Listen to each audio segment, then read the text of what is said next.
Guys, I hope you had a great Easter. Today we are starting a new series and it's called The You Effect. And it's all about influence, specifically how you affect the people and the situations around you. So I want to get us started by telling you a story. And this is about one of my former students named Lee. And I taught him like my third year of teaching, long time ago. But there's a reason why I think he stands out in my mind. So Lee was what you would describe as like classically cool, right? Like he had that cool kid vibe that is hard to really like pin down and describe, but you kind of know it when you see it, right? And he was smart and he was athletic and he played guitar and he was really quick-witted, but also somehow like very laid back at the same time. He dressed well, and he was the kind of kid that like everybody wanted to be friends with. Everybody liked him. He had a ton of influence. And you probably know somebody like that, right? Like we can all pinpoint somebody we would describe as like the cool kid. But the thing that made Lee stand out more than like other cool kids is that he had a very strong sense of justice and he was willing to speak up. And it's pretty rare that someone who's kind of aware that they're the cool kid is willing to risk that in those ways. Like, for example, if somebody, you know, when people do that thing where they say something that's really mean and then they try to pass it off as a joke, Lee would call it out. And he would call it out to other cool kids. He would say, like, hey, that's mean. You can't talk to people like that. Like, that's almost unheard of, right? And he would do the thing that we all want to do, but sometimes we're just so reluctant to do because we're afraid of what it's going to cost us. When people were left out, you know, when it's like, okay, everybody find a partner, make a group in class, and there's always that kid that's left out, and it's always the same kid, he would always include other people. That is next level influence. Do you know what a force for good a person can be when the most influential person in the room is kind and inclusive and cares more about other people than they do about being cool? And so I guess my guess is you probably know somebody that you would say has a huge amount of influence. Like, for example, you probably know someone that you think is so fun and good-natured that the minute they walk in the room, everybody's like, yes, I'm so glad they're here, because you know that everything is going to be way more fun just with them in the room, right? Or you might know someone that is so kind and just such a good listener and just so good that you feel like I would trust them with anything.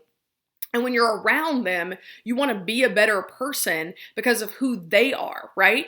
Or maybe you have a teammate that maybe isn't like the best athlete on the team, but they work so hard that you know that their work ethic just pushes everybody else to work harder, right? But the thing about influence, and you know this, is that sometimes a person's influence isn't always positive, right? Like sometimes there's that person that does have a huge influence because they make fun of people so much that everyone feels nervous when they're around them because they're like, well, I'm going to be the next target of who they're making fun of. Or maybe you know somebody that is so easily set off, that's so ready to like explode in anger on people that everybody walks around them on eggshells, right? Like just hoping not to set them off. So that person has an influence because their behavior is having an impact on other people's behavior, but it's not a good influence.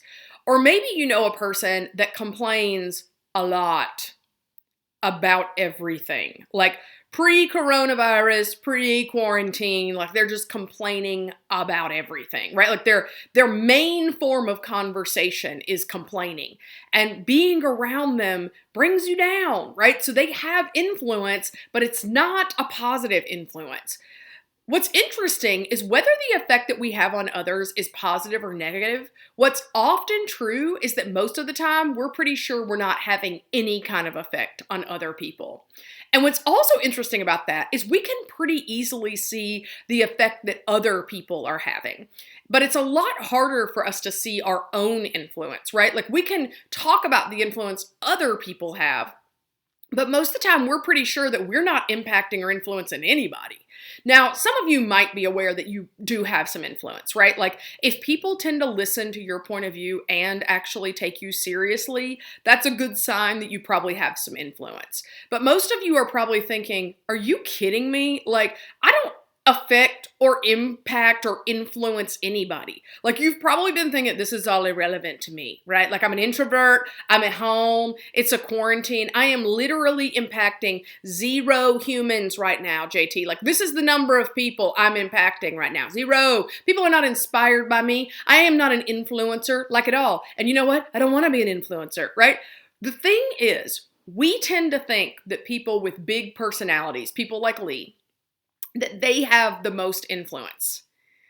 I would challenge that. I would challenge you to say that when a person has a big personality, their influence is more easily seen. It's easier to describe their influence. But maybe there are all sorts of other ways that we have influence that perhaps we haven't considered before. And that's what we're going to talk about today. So today we're going to look at a person that encountered Jesus and used what they had to affect others, even though they didn't have very much, which is probably like many of us. We're like, quarantine, introvert, nobody's following me. No, I'm not influencing anybody. So if that's what you're thinking, I really want you to tune into this. And the story we're going to look at today is in the gospel as it's recorded to John. Now, John is one of Jesus's closest followers and students. In fact, he's so close that when Jesus was on the cross, one of the very last things he does is he asks John to take care of his mother after he died. So when we read these words, we read them knowing that they are written by an eyewitness who was very much trusted by Jesus. Now, to set us up for what we're going to read here, it's important to keep in mind that Jesus traveled around during his 3 years of ministry, and crowds almost always followed him, right? So it would have been because they had heard about Jesus and that maybe they wanted healing because they knew he had healed people and performed miracles, or maybe they were curious or trying to learn from him. Whatever the reason, Jesus was almost always surrounded by lots of people. He had a lot of influence. And so I want us to look at how he navigates the needs of the crowd in what we're getting ready to read here. So if you want to follow along, we're in John chapter 6 and we're going to pick up at verse 1. So it reads, sometime after this, Jesus crossed to the far shore of the Sea of Galilee, that is the Sea of Tiberias, and a great crowd of people followed him because they saw the signs that he had performed by healing the sick. Then Jesus went up to the mountainside and sat down with his disciples. The Jewish Passover festival was near, and when Jesus looked up and saw a great crowd coming toward him, he said to Philip, "Where shall we buy bread for these people to eat?" He asked this only to test him, for he already had in mind what he was going to do. So, to recap, a large crowd is gathering to see Jesus, they've already seen him perform miracles, right? And Jesus sees this crowd coming, and he asks one of his disciples, Philip, like, okay, where should we buy bread for these people to eat? Now, if I were Philip, I feel like I would be like, I don't know. Seems like you're Jesus, and you would know. Not real sure why you're asking me.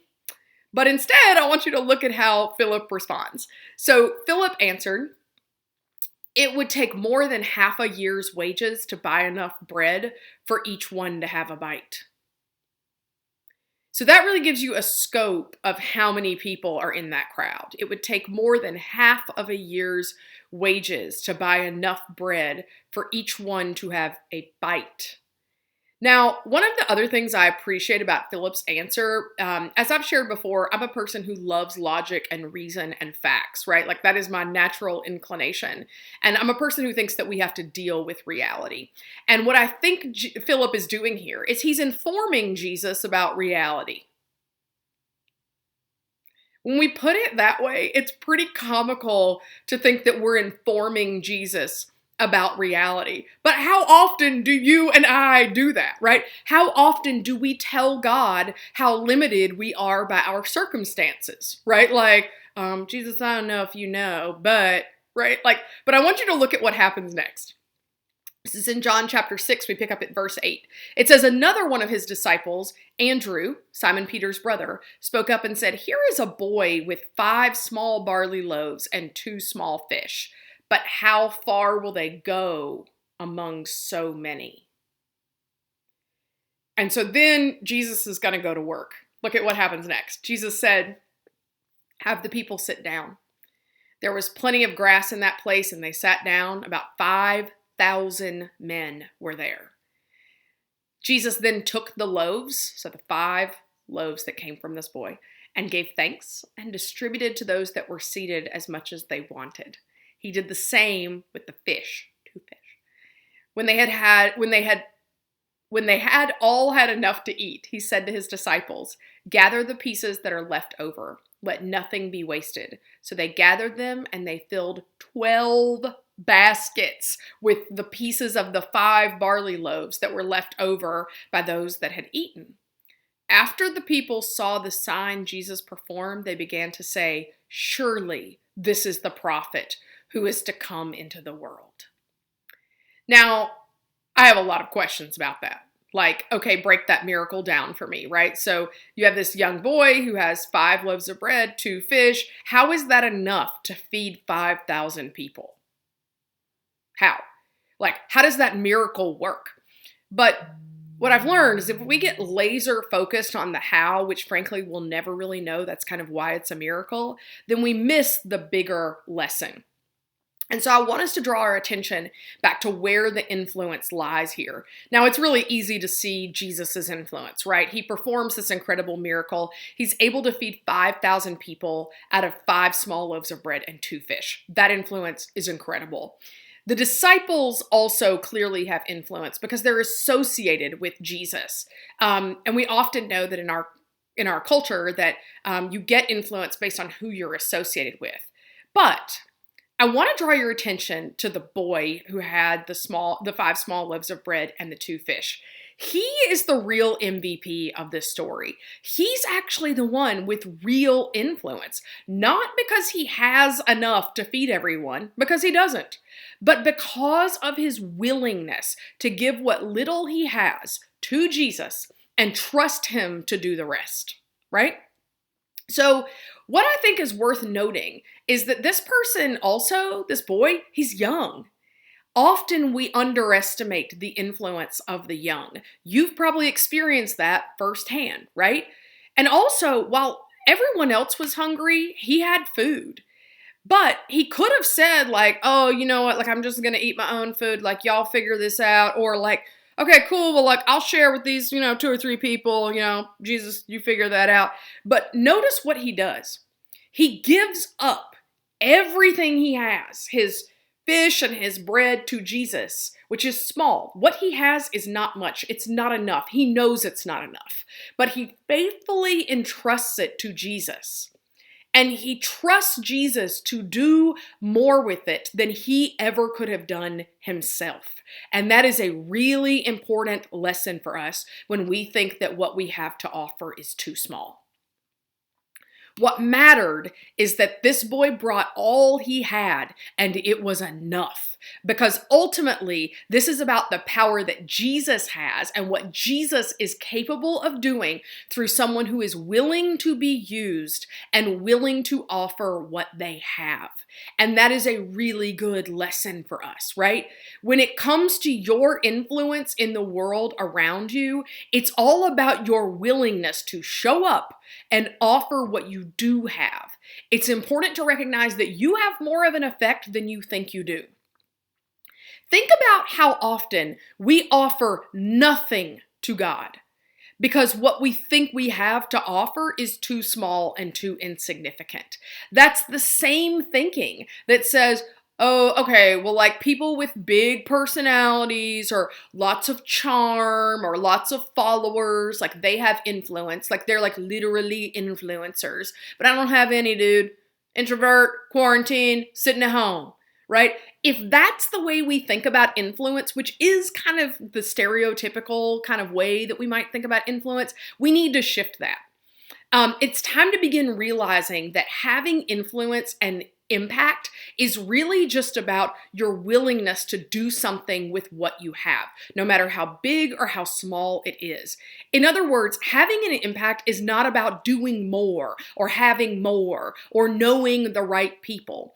Often, we make excuses for making no impact because we think, well, I'm not wealthy, or like I'm just a teenager, or I'm not popular enough, like no one's following me. What I have to offer doesn't matter. So what happens is we end up making no impact because what we thought we had was too small or too insignificant to offer. Well, you know what's less than something small and something insignificant? Nothing. So when we offer up nothing to God, we make no impact. But influence is about offering what you already have to those that are around you. And then just think, what could God do in the world around you if you offer up what you have to Him? And even if that feels impossible, even if you're like, are you for real? Like, I have no effect. Allow your mind to consider the possibility of what Jesus can do with a little boy's lunch. Allow yourself to consider that Jesus can somehow feed 5,000 people with 5 small loaves of bread and 2 fish. So what can He do with the things that you bring to Him? What can He do with your faithfully giving what you have to offer? And so if you're like, okay, all right, I'll open my mind to maybe thinking about influence that way. So how does that work? So a couple of things for you to consider. First, I want you to genuinely think about who you do have an influence on. And so you're probably thinking, no one, JT, I told you, this many people. So right now, that might just be like your family and whatever friends you're in touch with. That's okay. You still have influence. Think about how much power your family has over you to brighten or darken your day, right? Like, most of the time, your family that you're in the home with is going to have a huge impact over how you feel about your day. So be aware that you have that kind of impact on them also. Again, it's way easier to see other people's influence on us and much harder for us to see our influence on others. I would also encourage you to just be thoughtful about how you can use your life, your day-to-day in quarantine life, to meet the needs of other people that you have some influence with. So a couple of things. Think about, like, just among your family and just among your friends, do they need some influence? Do they need some encouragement? Do they need you to check up on them? Do they need you to give them some of your attention, to give them some of your time? Do you have younger siblings that you can help with their schoolwork, right? Are there ways that you can use what the little things you have to offer to meet the needs of your friends and family that you're in contact with now? And again, you might hear that and be like, that's a small thing, like that's not even a big thing. But remember what Jesus can do with some bread and some fish. Be faithful in the small things. Regularly offering up your influence to serve and to honor God, and just watch what He is going to do with it.